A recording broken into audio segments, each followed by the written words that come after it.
Hi guys, Mahesh friends. మనకు సీటెట్కి సంబంధించి update అనేది రావడం జరిగింది. సో జూలై 21 నుంచి సీటెట్కి సంబంధించి దరఖాస్తు అనేది తీసుకునే అవకాశం ఉన్నట్టుగా వీళ్ళైతే అప్డేట్ అనేది ఇచ్చారు. సో దీనికి సంబంధించి పూర్తి సమాచారం పరిశీలిద్దాం. సెంట్రల్ టీచర్ ఎలిజిబిలిటీ టెస్ట్ సీటెట్కి సంబంధించి ఆన్లైన్ దరఖాస్తు ప్రక్రియ ఈ నెల 21 నుంచి ఆరంభం కావాల్సిన సమాచారం. ఇంతకు ముందు జూన్ 22 నుంచి దరఖాస్తు స్వీకరణ ప్రారంభం కావాల్సి అయితే ఉంది. వివరాల కోసం మనకు సీటెట్ తాలూకు అఫీషియల్ వెబ్సైట్ seatet.nic.in కు మనకు ఎప్పటికప్పుడు చెక్ చేసుకోవాలని సిబిఎస్ఈ సూచించింది. సెప్టెంబర్ 16న పరీక్ష నిర్వహించాలని మొదట ఇచ్చిన నోటిఫికేషన్లో పేర్కొన్నారు. అయితే అదే తేదీని మనకు సిబిఎస్ఈ ఖరారు చేయడం లేదు.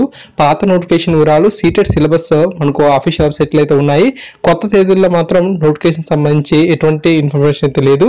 నిజానికి ఈ నోటిఫికేషన్ విడుదలలో ఇప్పటికే 2 నెలల జాప్యం అయితే జరిగింది. ఈ విధంగా అప్డేట్ అనేది ఉండడం జరిగింది. ఎవ్రీ ఇయర్ మనకు ఈ యొక్క సీటెట్ ఎగ్జామ్ అయితే ఉండేది. అయితే మనకు లాస్ట్ 2 years నుంచి మనం పరిశీలించినట్లయితే సో చాలా లేట్గా మనకు కండక్ట్ చేయడం అయితే జరుగుతుంది అనమాట. అండ్ అంతేకాకుండా సీటెట్ సంబంధించి ఎగ్జామ్ అనేది సెప్టెంబర్ 16 కండక్ట్ చేస్తామని అన్నారు. అయితే అదే డేట్ మనం ఫిక్స్ చేస్తారో లేదో తెలియడం లేదనమాట. సో పాత సిలబస్ని అంటే ఆల్రెడీ ఇచ్చిన సిలబస్ని అండ్ అంతేకాకుండా ఎగ్జామ్ డేట్స్ని వాళ్ళు ఇంకా అఫీషియల్ వెబ్సైట్లో ఉంచారు. కొత్తగా ఎగ్జామ్ డేట్స్ అనేవి చేంజ్ చేసినట్లుగా ఏ అప్డేట్ లేదు.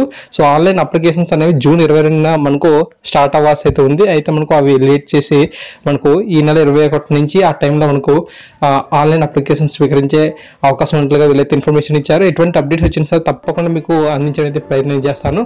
తప్పకుండా మన వీడియోస్ని లైక్ చేయండి, షేర్ చేయండి, ఛానల్ సబ్స్క్రైబ్ చేసుకుంటే నేను అప్డేట్స్ పొందుతారు. Thank you. Thanks for watching this video.